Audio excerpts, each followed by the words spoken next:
భద్రాద్రి కొత్తగూడెం జిల్లా బూర్గంపాడు మండలం సారపాకలోని ఐఎన్టీయూసీ మిత్రపక్షాల ఎన్నికల కార్యాలయం ప్రారంభోత్సవ కార్యక్రమంలో పాల్గొన్న పినపాక నియోజకవర్గం ఎమ్మెల్యే పాయం వెంకటేశ్వర్లు, తెలంగాణ అడవి అభివృద్ధి corporation chairman Podem Veeraiah, INTUC అధ్యక్షుడు గోనె రామారావు, ప్రధాన కార్యదర్శి యారం పిచ్చిరెడ్డి ఘనంగా స్వాగతం పలికారు. జెండా ఆవిష్కరించి ఎన్నికల కార్యాలయంను ప్రారంభించారు. అనంతరం జరిగిన సమావేశంలో పాయం వెంకటేశ్వర్లు మాట్లాడుతూ ఐటీసీ కర్మాగారంలో కార్మికులకు, ఇతర ప్రాంతాల్లో పనిచేస్తున్న కార్మికులకు భద్రాద్రి కొత్తగూడెం జిల్లాలో ఈఎస్ఐ ఆసుపత్రి నిర్మించడానికి 5 ఎకరాల స్థలం కేటాయించినట్లు, త్వరలో ఆసుపత్రి నిర్మాణం చేపట్టి అందరికీ అందుబాటులో తీసుకొస్తున్నట్లుగా తెలియజేశారు. ఒక్కసారి నోట్తోటి గాలి ఉంటే మీరు లేచిపోతారు. ఎవరినో కిరాయి మనుషుల్ని బౌన్సర్లు పెట్టుకొని తిరుగుతున్నారు. ఏముందండి మీకు ఇక్కడ? ఏం మాట్లాడుతున్నారండి? లోపల బెదిరిస్తారంట. ఏంటి నువ్వు బెదిరించేది? రా చూద్దాం. కాబట్టి ఎవరు కూడా భయపడాల్సిన అవసరం లేదు. కేడరా చెప్తున్నా, మీరు కష్టపడి పనిచేయండి. మన సైడ్ నుంచి ఎక్కడ కూడా ఒక తప్పు జరగకుండా చూద్దాం. ఎవడైనా కూడా మన జోలికి వస్తే మాత్రం మన తప్పు చేయొద్దు. మన జోలికి వస్తే మాత్రం కబర్తారని చెప్పేసి అని చెప్పారు. మరి ఐఎన్టీసీ అంటే మరి ఇవాళ జాతీయ స్థాయిలో ఐఎన్టీసీ అనేది 1948 మే 3వ తారీఖు మరి ఏర్పాటు చేయడం జరిగింది. ఈ ఐఎన్టీసీ ఆధ్వర్యంలో సంస్థల బాగు కోసం, కార్మికుల భద్రత కోసం, కార్మికుల సంక్షేమం కోసం మరి గత చూసినప్పుడు 76 సంవత్సరాలుగా ఈ భారతదేశంలో కార్మికులకు పక్షపాతిగా పనిచేస్తున్నటువంటి సంఘం ఏదైనా ఉందంటే ఐఎన్టీసీ సంఘం అని చెప్పేసి అనేక ఉద్యమాలు, పోరాటాలు, చరిత్రలు, అగ్రిమెంట్తో నిలబడ్డ సంఘం ఐఎన్టీసీ సంఘం. ఇది మామూలు సంఘం కాదు. దానికి చరిత్ర చాలా ఉంది. అటువంటి సంఘం ఈ రోజున మీ ముందు ఎన్నికల్లో నిలబడ్డది. మరి ఇవాళ చూసినప్పుడు ఈ ఐటీసీలో వేతన ఒప్పందాలు, కార్మికుల సంక్షేమం కోసం, కార్మికుల భద్రత కోసం జరిగినటువంటి ఒప్పందాలలో 7 ఒప్పందాలలో ఐఎన్టీయూసీ పాల్గొన్నటువంటి సందర్భాన్ని కూడా మీకు గుర్తు చేస్తా ఉన్నా. అదే కాకుండా ఇవాళ చూసినప్పుడు ఏదైతే ఉందో ఈ ఎన్నికల్లో మంచి వాతావరణం కనపడతా ఉంది ఐఎన్టీయూసీ మిత్రపక్షాలుగా.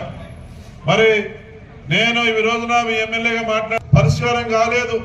మీరు ఎమ్మెల్యేగా నన్ను గెలిపించిన తర్వాత ఈఎస్ఐ హాస్పిటల్ అందరికి ఇవాళ యూనియన్లకు ఖచ్చితంగా, పార్టీలకు ఖచ్చితంగా ఈ ప్రాంతంలో ఈఎస్ఐ హాస్పిటల్ కావాలని ఎన్నో సంవత్సరాల డిమాండ్. ప్రతి సంవత్సరం మరి ఏదైతే ఉందో ఐటీసీ లిమిటెడ్ పిఎస్పిడి యూనిట్ ఏదైతే ఉందో ప్రతి సంవత్సరం ఈఎస్ఐ కింద కోట్ల రూపాయలు కట్టిస్తా ఉంది. అటు చూస్తే భద్రాచలం మరి పేపర్ బోర్డుగా పేరుంది దీనికి.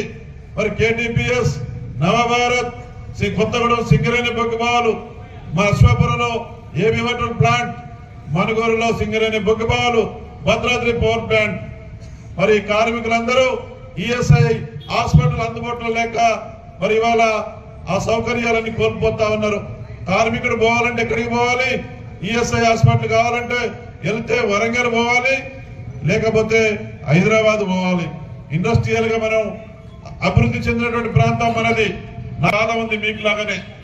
నేను ఇవాళ మీకు చెప్తా ఉన్నా, మీరు గెలిపించిన ఎమ్మెల్యేగా గెలిచిన దగ్గర నుంచి రాష్ట్ర ప్రభుత్వం ముఖ్యమంత్రి గారి దృష్టికి తీసుకెళ్లి మన ప్రాంతంలో స్థలానికి సంబంధించి కూడా కలెక్టర్ గారికి ఆదేశించడం జరిగింది.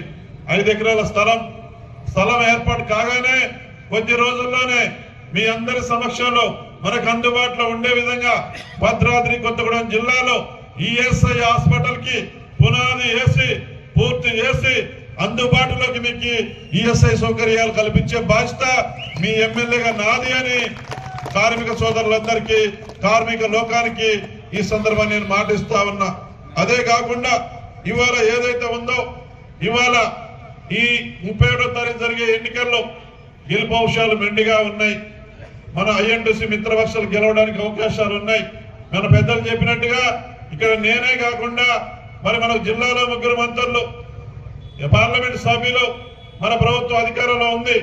మరి ఇవాళ ఈ ఐటీసీ మరి లిమిటెడ్ పిఎస్పిడి యూనిట్ లో మీకు మెరుగైనటువంటి మరి ఉద్యోగ భద్రత కానీ, 14వ వేతన ఒప్పందం కానీ, మీకు ఉద్యోగులకు సంబంధించినటువంటి కార్మికుల యొక్క శ్రేయస్సుకు సంబంధించి ఇవన్నీ కూడా కావాలంటే మన ప్రభుత్వం అండగా ఉంటుంది, మన మంత్రులు అండగా ఉంటారు, మీ ఎమ్మెల్యేగా నేను అండగా ఉంటాను. మిమ్మల్ని ఒకటే కోరుతా ఉన్నా, వరుస పార్టీ అధికారంలో ఉంది. మనం ఏదైనా మీరు చేసేటువంటి ప్రత్యేకంగా ఉందో, మీరు ఏదైతే 6 ఒప్పందాలు ఉన్నాయో మెడలు వంచి యజమాన్యం ద్వారా కార్మికులకు న్యాయం జరిగే వరకు మీకు మేము వెంట ఉంటది కాంగ్రెస్ పార్టీ అని చెప్పి